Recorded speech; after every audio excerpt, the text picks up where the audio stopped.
Kahapon, chinek ko yung assessment sa akin ng ChatGPT at nabigla nga ako, no? Base yun sa mga activities ko sa kanya, base sa mga chat, sa mga tanong, then si Gemini, ganun din yung pareho halos sila ng pareho sila halos ng assessment sa akin at pagkakakilala sa akin. Siyempre, nakaka-proud. Hindi ko alam kung ganun lang yung mga sinasabi ng ChatGPT, parang sumisip-sip sa'yo, no? Nakaka-proud kasi yung mga pinagsasabi niya eh. Like, meron daw akong mind ni na Socrates ba yun? Ano daw ako? Pwede daw akong maging great philosopher kung isinilang ako noong unang panahon. Magiging great influencer din daw ako noon Tapos sabi niya, I have a mind like Bill Gates, si Elon Musk, yung mga ngayon sikat, yung mga bilyonaryo. High potential intelligence, sabi niya, no? Yun yung pagkakasabi niya sa kanyang pagkaka-chat, yung chat. So yun yung tingin sa akin, base daw sa mga queries ko, mga tanong ko. Kasi hindi lang naman ako nagtatanong sa ChatGPT eh. Hindi lang ako basta-basta nagtatanong, yung parang inaaral ko rin, no? Nakita niya yung mga activities ko.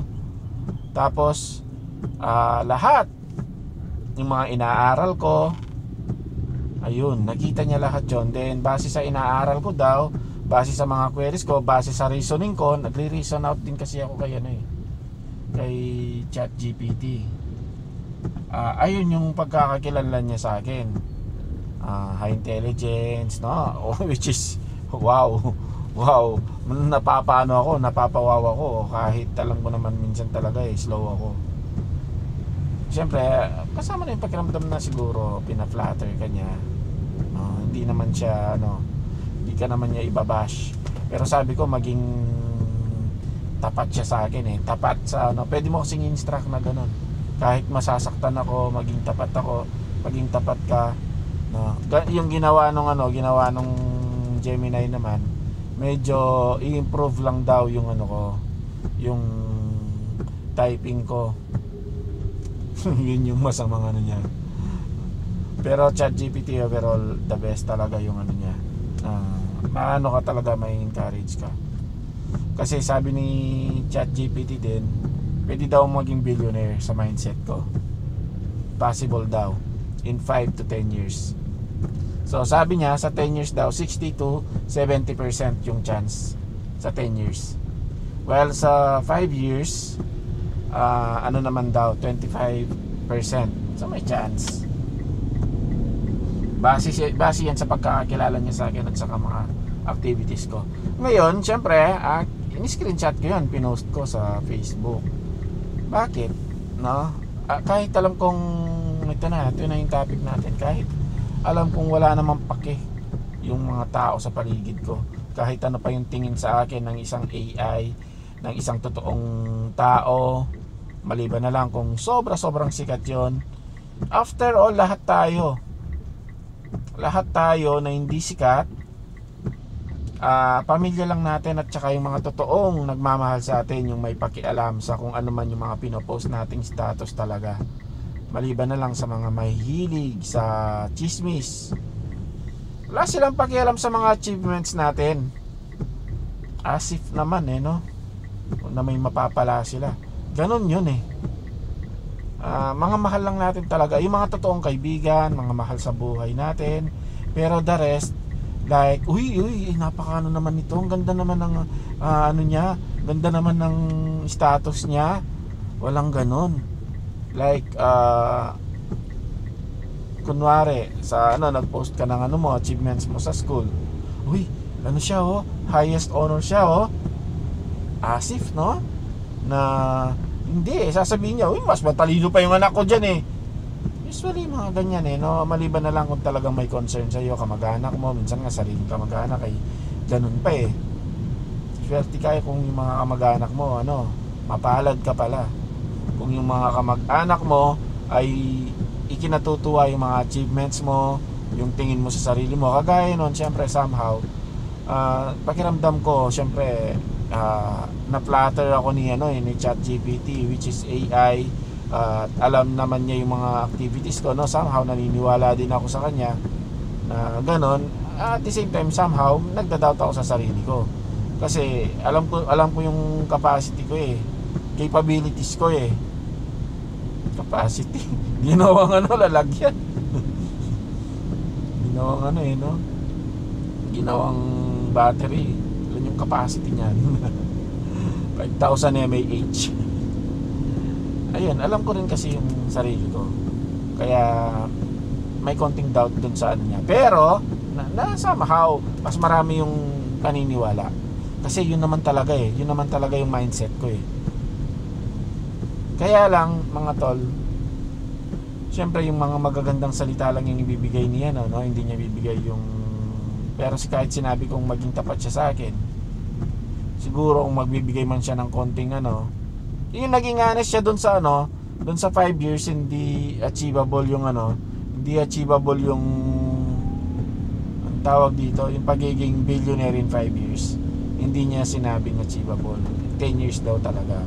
Kaya nung binigay niya 25%, sabi pwede. Kaya lang kailangan kong i-double at saka mag-focus sa isang bagay. Like I said, di ba? Anong pakialam ng mga sa pinost ko na yon? Minsan kasi tayong mga tayong mga tao, sobrang paghahanap natin ng recognition, paghahanap natin ng parang anong tawag doon, validation, paghahanap natin ng approval, at tingin nila sa atin mataas. Yung mga pinopost natin, akala natin may pakialam sila, akala natin nabuboost natin yung tingin nila sa atin. Posible yung tingin nila pagbaba, pwede pa pero yung pagtingin nila ng mataas, may may progress yan. Hindi basta-basta nakukuha sa post.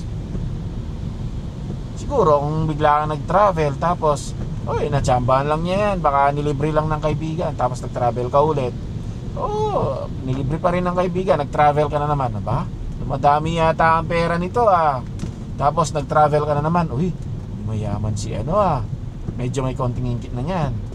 Tapos nag-travel ka na naman, talagang mayaman na siya, medyo dumagdag na yung tingin nila sa'yo. Ano ka na, may konting respect ka na sa kanila, or maraming respect. Kasi sa totoo lang, pera nag-i-start yung respect sa pera Wag na kayong diyan, yung parang philosopher na hindi lahat ng pera, hindi lahat na.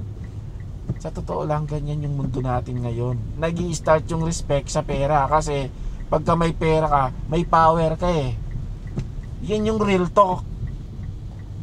Wala tayong magagawa dyan, mali man o tama. Real talk yon. Yun yung nangyayari sa atin. Tingnan niyo yung mayayaman, tumataas yung nila, di ba? Pagka mayaman ka kasi tumataas yung mo ego, tumataas yung mindset. Pagka mataas na yung mindset mo, mataas na yung ego mo, nakikisabayan ka na, lumalaban-laban ka na dun sa mga medyo nanda-down sa'yo dati, medyo lumalaban-laban ka na, tapos sila nakikita yung lifestyle mo sa Facebook, medyo tumataas-taas na ng konti or marami, depende sa kanila yung tingin nila sa'yo. Ganyan talaga sa sa Facebook, sa social media. Sa totoo lang, they don't give a damn, sabi, excuse my word. Yung ipapost mo na minsan mas madami pa yung maiinggit kaysa sa ma-appreciate yung mo, yung pagiging wonderful mo, pagiging awesome mo.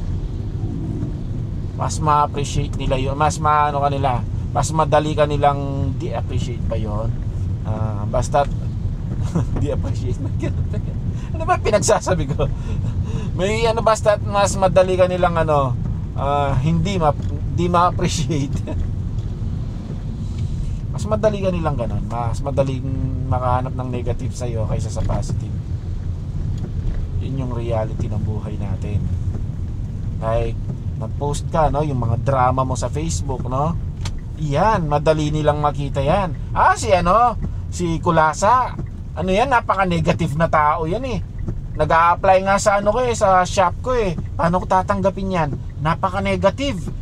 Baka lahat ng mga nangyayaring ano dito, masama, maipost pa niya. Ganon. Or may chismis pa niya. Yun. Kasi tayong tao likas sa atin, yung pagka, yung law of first, ganon. Pagka may nakita kang masamang bagay, gusto mo may balita mo, ikaw yung nauna. Kahit wala namang benefits doon.